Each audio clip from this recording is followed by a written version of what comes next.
2 साल के लंबे अरसे के बाद कोविड के कारण जो लोग तरह तरह के फेस्टिवल्स और त्यौहार नहीं मना पाए थे, फिर से एक और बार ऐसा लग रहा है मानो जैसे कि खुशी लौट आई हो। यहाँ पर आप देख पा रहे हैं कि मेरे पीछे कितनी पतंगे और तरह तरह के मांझे और फिरकियाँ भी रखी हुई है। इस साल आने वाली 14 जनवरी को मकर संक्रांति या जिसे काइट फ्लाइंग डे कहते हैं, उसके आने की तैयारी में आप डोंगरी इलाके में चहल पहल देख पा रहे हैं और वो एक चाइनीज़ पतंग भी लगाई गई है। हम बात करेंगे हाजी नकीम खान से, जो एसएस बरेली काइट्स के ओनर है, समझने के लिए कि जो चाइनीज़ मांझा है उसको लेकर मसला क्या है और मुंबई पुलिस ने उसे बैन क्यों किया है और मार्केट में किस वैरायटी की पतंगे और मांझे अवेलेबल है और लोग जो कि कस्टमर है उनकी किस तरह की डिमांड है। सर, पहले तो शुक्रिया हमसे बात करने के लिए। सर, आपसे समझना चाहेंगे कि 2-2.5 साल कोविड के कारण जो सारे त्यौहार बंद हो गए थे, इस साल सिचुएशन पूरी नॉर्मल हो गई है। सर, आपके दुकान में और इस इलाके में चहल पहल मकर संक्रांति के आते किस तरह की दिख रही है आपको? काफ़ी अच्छा रिस्पांस है और 2 साल क्योंकि इतना ज़्यादा वो नहीं रहा, लोग घर से निकल भी नहीं पा रहे थे, लेकिन इस साल थोड़ा अच्छा रिस्पांस है। दूसरी वजह ये है कि सर्दी की वजह से और थोड़ा मटेरियल ख़राब हुआ है। कांप खड्डा जो कांडी वगैरह आती है उसमें कीड़ा लगने की वजह से माल ख़राब हुआ और माल बन नहीं पाया। थोड़ा माल शॉर्ट है इसलिए और अच्छा रिस्पांस है, बाकी सब ठीक। जी, जैसे कि आपने कहा कि माल शॉर्ट है, यानी कि ये अच्छी बात है कि लोगों के प्रति इन सारी चीज़ों की डिमांड ज़्यादा है। तो ये जो डिमांड शॉर्टेज है, आप कैसे पूरी करेंगे? क्या और माल मंगवाएंगे बॉम्बे के बाहर से या इस शहर के अंदर से? देखिए, बॉम्बे से बाहर से तो सारा माल ये बरेली का 30 नंबर इस्तेमाल होता, पतला धागा कॉटन का हैंडमेड। बाकी जो माल आते हैं बाहर से कोई माल आता नहीं, इंडिया में ही सब बनता है और इंडिया से ही आता है। हमारे यहाँ जो बरेली की पतंग मिलती है, फेमस पतंग बरेली की है, बरेली का मांझा मशहूर है, हम उसी के लिए फेमस हैं। पूरा माल हम बरेली का ही रखते हैं। जी, तो ये जो आपने बताया माल के बारे में, उसमें पतंग हो गई और मांझा हो गया, दोनों ही बरेली से आते हैं, तो दोनों में एक ही स्टैंडर्ड क्वालिटी होती है या तरह तरह की क्वालिटी और वैरायटी अवेलेबल होती है कस्टमर्स को खरीदने के लिए?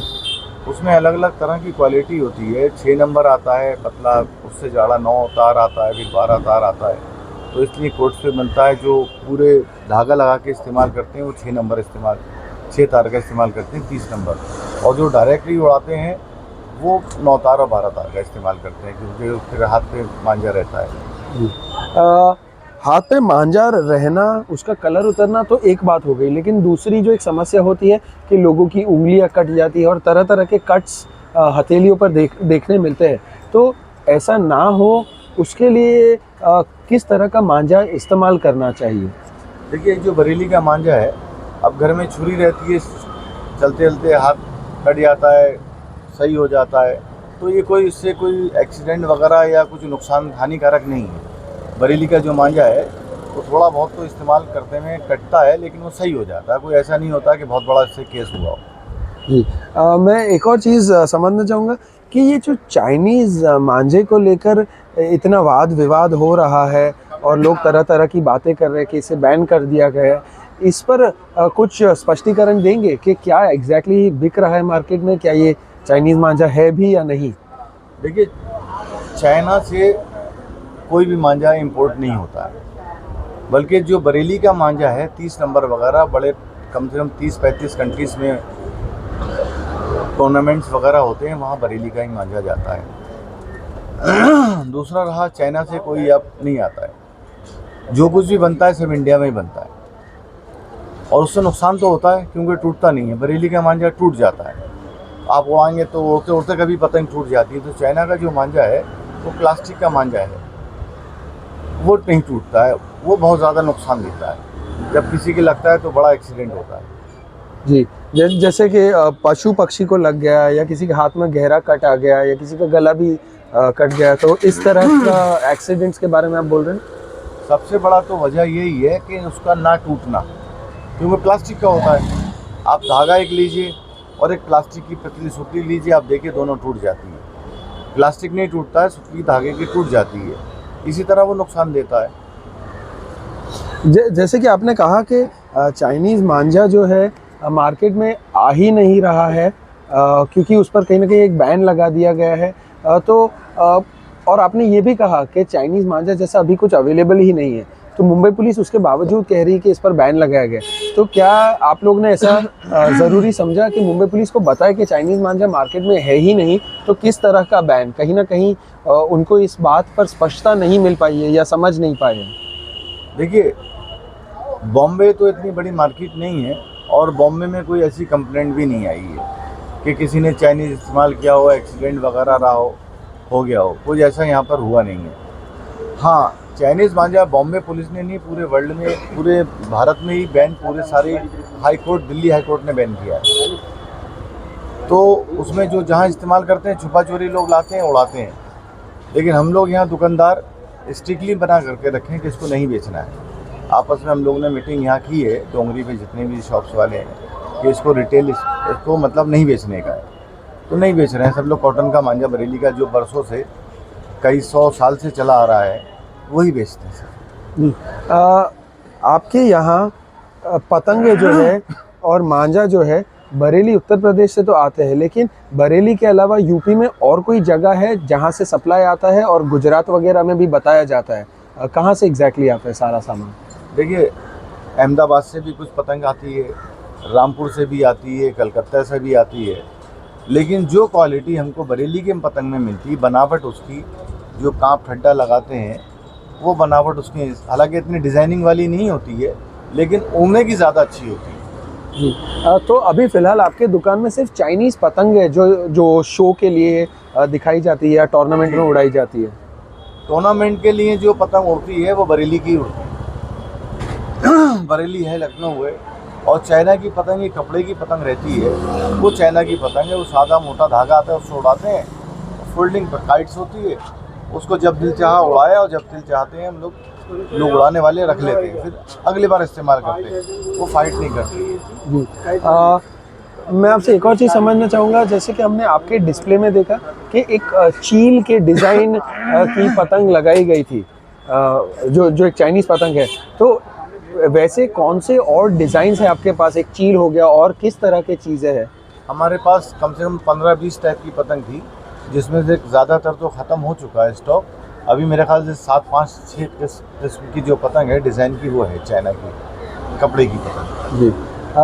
और कस्टमर्स की किस तरह की डिमांडें हैं? क्योंकि 2-2.5 साल के अर्जे के बाद वो लोग फिर से एक और बार खरीदी करने आ रहे हैं और बहुत ज़्यादा खुश भी है, कहीं ना कहीं उत्सुक है।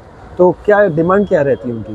देखिए, जो शौकीन लोग हैं, जो इस्तेमाल करते हैं, जो फेस्टिवल है, वो लोग बरेली का ही मांझा, बरेली की पतंग ज़्यादा पसंद है। उनको वही चलता है, क्योंकि बरसों से चला आ रहा है, और वही इस्तेमाल करते हैं, वही मांगते हैं। जी। सर, आखिरी सवाल आपसे यही रहेगा कि सर थोड़ा प्राइसिंग के बारे में अगर कुछ बता देते हैं कि आपकी स्टार्टिंग रेंज मांझे की कितनी है और ख़त्म कितने पे होती है, और सेम पतंग के लिए? देखिए, उस पर रेट तो ये रहता है 9 तार 12 तार का उसका रहता है। उसमें क्वांटिटी रहती है, कितना कम, किसी को कम बजट में चाहिए होता तो ऐसी कारीगर, हल्के कारीगर से बनवाया जाता है, कम उसको लेंथ रहती है। और कोई अच्छी क्वालिटी मांगता है तो अच्छे कारीगर से बनवाई जाती है। उसमें भी कारीगरी का अलग अलग मेट का चार्ज रहता है, मेकिंग चार्ज जो है वो अलग अलग रहता है सबका। जी। इतने साल से आप यहाँ इस इलाके में धंधा कर रहे हो, और आज हम अगर 2023 की बात करें तो सर आपने किस तरह के बदलाव देखा है? क्या आपके प्रोडक्ट्स की और सामान की डिमांड बढ़ी है या घटी है, और आपको कहीं ना कहीं नुकसान सहना पड़ा है, या कैसा है, या सिचुएशन में, स्थिति में कुछ बदलाव आया है? 2 साल 3 साल तो सीज़न में थोड़ा वैसा रहा, क्योंकि देखिए, जो फेस्टिवल है गुजराती कम्युनिटी के लोग का ये मानना है, वो लोग इसको अपने उसके आस्था के लिए उड़ाते हैं।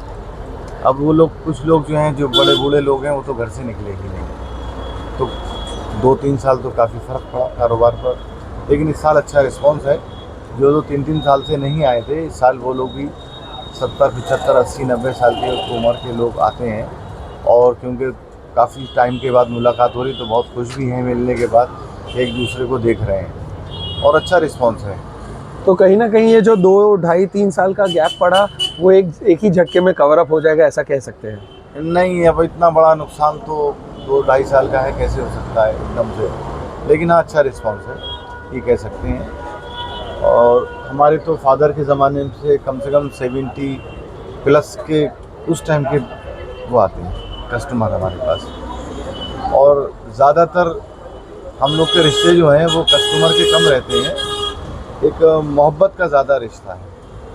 जी, चलिए, आने वाली मकर संक्रांति त्योहार के लिए आपको ढेर सारी शुभकामनाएं और आपको भी धन्यवाद। सबको, सारे जी। हमारे जितने भी पतंग के शौकीन हैं या उड़ाने वाले या खरीदने वाले हैं, और जो भी सारे लोगों को, सारे भारतवासी को हमारी तरफ से भी मकर संक्रांति की बहुत बहुत शुभकामनाएं। जी, धन्यवाद सर। तो जैसे कि आपने देखा कि ये हाजी खान थे, एसएस बरेली काइट्स शॉप के ओनर, हमसे बात करते हुए। ये सारा मांझा जो आप देख रहे हैं मेरे पीछे, ये बरेली उत्तर प्रदेश से आता है। गुजरात और वेस्ट बंगाल से भी कुछ पतंगे आती हैं, लेकिन इनका बताना है कि जो बरेली की क्वालिटी होती है वो पूरे भारत में सबसे बेस्ट होती है। हालांकि एक्सपोर्ट भी होता है ये सामान। आप देख रहे हैं कि ये पतंग भी जो है, या ये वाला डिज़ाइन भी है, तरह तरह की इनके पास काफ़ी सारी डिज़ाइनें हैं। तो आने वाले 14 जनवरी मकर संक्रांति के दिन पर ढेर सारे लोग जो 3 साल में भी नहीं उड़ाते थे वो अपने घर के बाहर आएंगे, अपनी छतों पर, और उड़ाते हुए आप उन्हें देखेंगे। कैमरामैन स्वप्निल के साथ देव कोटक, आज तक।